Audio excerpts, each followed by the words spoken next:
Hey guys, I'm Courtney Thompson with GMS. Very excited to dive into some setting with you. I feel like this skill in particular, there's a lot of insecurity around coaching setting, if in fact you were not a setter yourself. So we want to debunk any myths that are out there. You don't have to be a great setter to be really good at coaching, setting, and empowering your athletes to go do this skill at a high level. So when we're thinking about setting, we want to talk about kind of the approach that we have and some principles before we get into the mechanics. So when we're helping our setters think about what we want them to do, we want to think about letting the hitter do the work. So we're not trying to be perfect. We don't need to be exact on everything. We just want to be good over time. Can I put up hittable balls to let my hitters have some chance to go do something with it consistently, again, over time? And the best way that we can achieve that is if we try to be the same when we're setting a quick attack, the same when we're setting a go, and the same when we're setting something behind.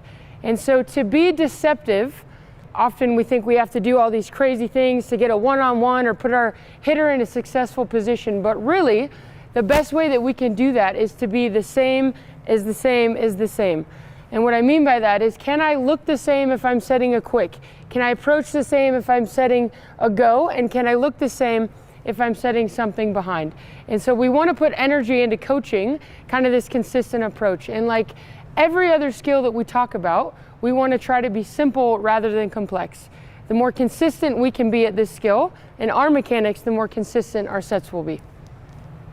The last principle that we want to help empower our athletes with is to set with conviction. And for those of you that have set, there's nothing worse than like really trying to be perfect and dial in this ball at the right inch and this specific location. We want our setters to be relaxed. We want to play free. We want to be aggressive. And if we miss, which we will, we're going to fix it. But there's nothing worse than trying to set when we're really tight. So we want to teach our setters, hey, we're going to go for it. We're going to finish aggressively, and we're going to fix it if we need to.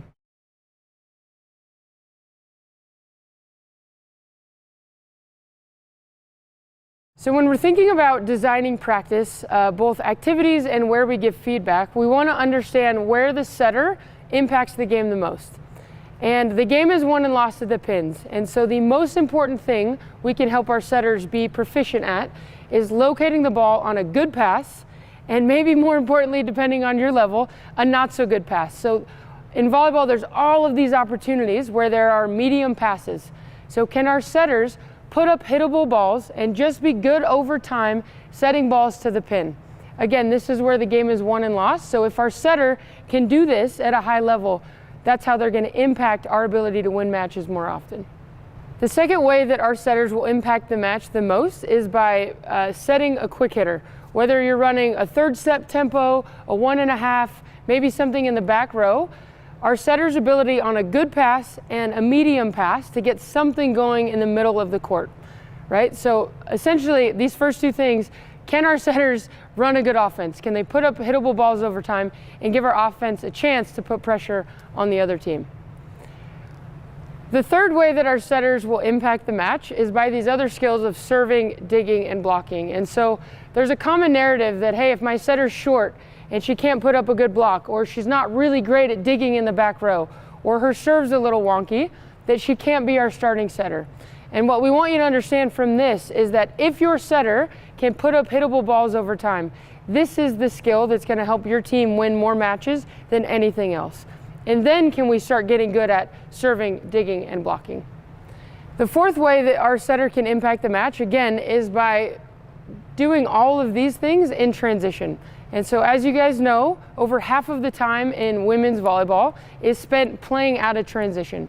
And so can we help them in serve receive be great at locating the ball, again, on good passes, on not so good passes, all of these medium balls. And then can we get them reps in transition putting up hittable balls?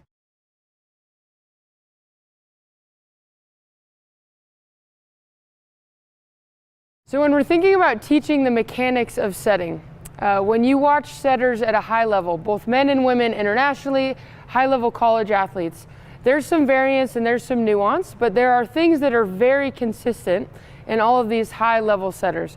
So this is really where our keys are coming from. And throughout all of the keys we'll talk about today, there's these themes of posture and vision. And so every great setter is in an athletic posture where they're ready to run, they're ready to make whatever movement is necessary, again, to move to the ball in a calm fashion. And if we're not in an athletic posture, it looks a lot like this, and we're catching up to the play rather than responding and kind of being on time. And the other thing that impacts that is our vision. And maybe we're not teaching our setters to be completely dialed into this one arm angle and where the ball is hitting that platform, but there's an intent to first watch the server, and can I see where the serve's going, one, so I know who's going to pass. Maybe if it hits the net, depending on my position, I'm going to be ready to respond to that. And as it's coming, I'm going to turn and be in a position where I am ready to move calmly to the ball. And every great setter feels like they're just present in the moment rather than being frantic and being quick in a way that compromises our ability to put up a hittable ball. So we want to anchor to, can I be in this athletic position, ready to run, ready to move in any direction, because we know passes are going to go all over. And then can I also have an intention around, what am I looking at to make these moves that are necessary next?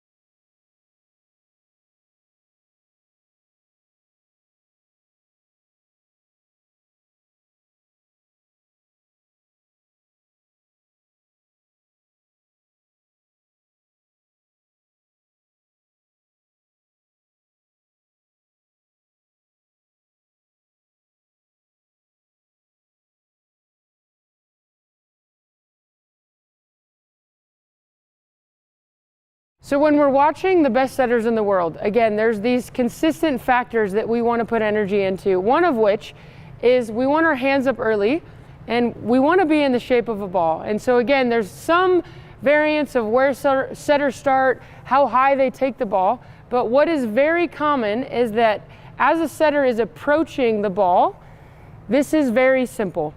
And they're going to get their hands to this position before the ball reaches their hands. And so what I like to say when I'm coaching young athletes is that if I'm here and I have a little hitch in my approach to this position, which we see a lot, we see this, we see kind of this thing, that there's usually a direct correlation to the setter's finish, which again is maybe the thing that impacts the set the most. And so we want to get really simple that if I'm running and before the ball gets to this position, I want to have my hands up early. And just like there's a window right here, I'm just going straight up that window in a very simple fashion. And you'll notice when we get out on the court a little later that this shape isn't moving in my approach. We're not going here, we're not flipping anything, we're not clapping, we're just simply getting here to here. The more consistent we can make this approach and where we take the ball, again, the more consistent our sets will be.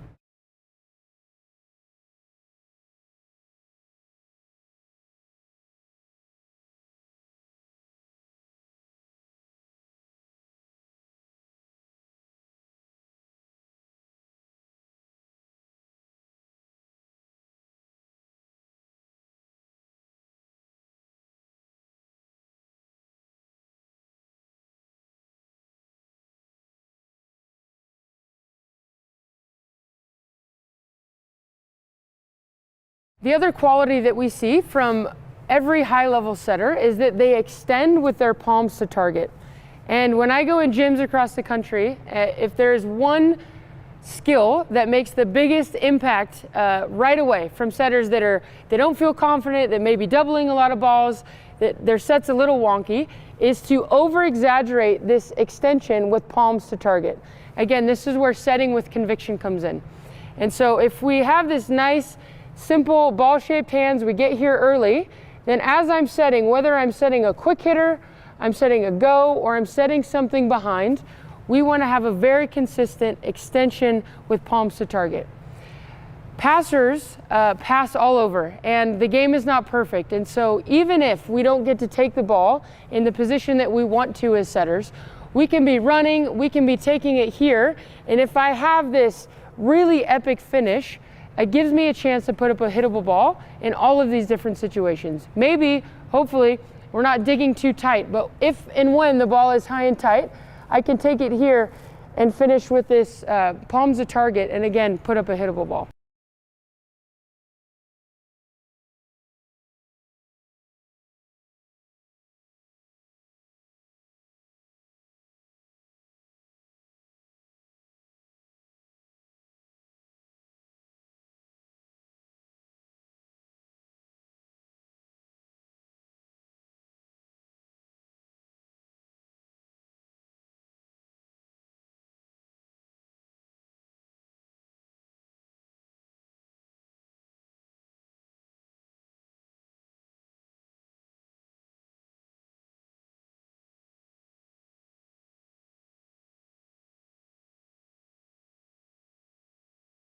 You know, setting is a hard skill to learn. It's very mechanical, and sometimes the touch takes a while to get comfortable with. And the great thing about this key in particular is that the ball goes where we finish all of the time. It's the only thing giving direction to the ball. And so if we can help an athlete have this feedback loop of, hey, the ball is going over the net because I finished over the net. Okay, let me fix that.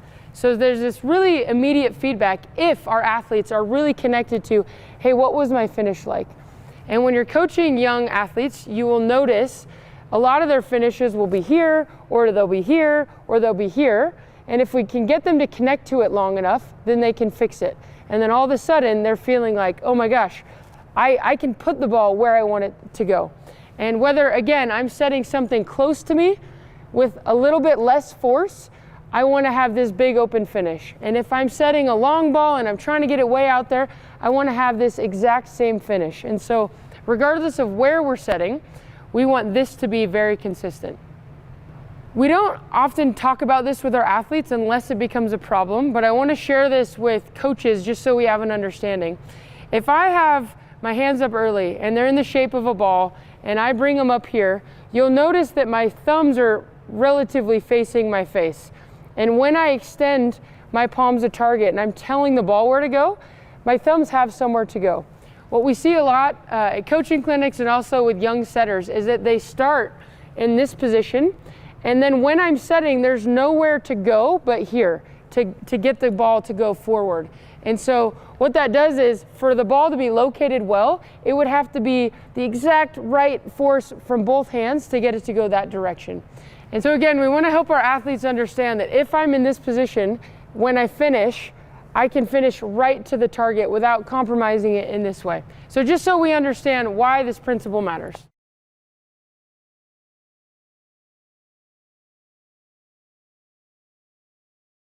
The third key that we see from setters at a high level is that they are facing where the ball is coming from. So facing the passer, and then as I'm setting, I'm going to extend to the target. And what you might see from a lot of different setters, both men and women, high-level college, is that their footwork patterns may change. But what is consistent is that they are rotating around kind of as if there was a pole between their right foot all the way up through their right shoulder, that they're rotating around this pole, right? So even if I go right, right, and I make that set, or I might go right, left, I'm going to orient around this pole. And what that does, it allows us to be dynamic. It allows us to locate from a lot of different places. It allows us to keep speed on the ball from far distances. And so we want to help our athletes get this feeling, and the most efficient way we can do that is to start with a footwork pattern that is right, right. And to me, this is the foundation of a setter, to go right, right, and as I'm extending, I'm going to square. And once I get that feeling, maybe I'm going to introduce a pivot where I'm going off of one foot. So same footwork pattern, right, right, but now I'm going off of one.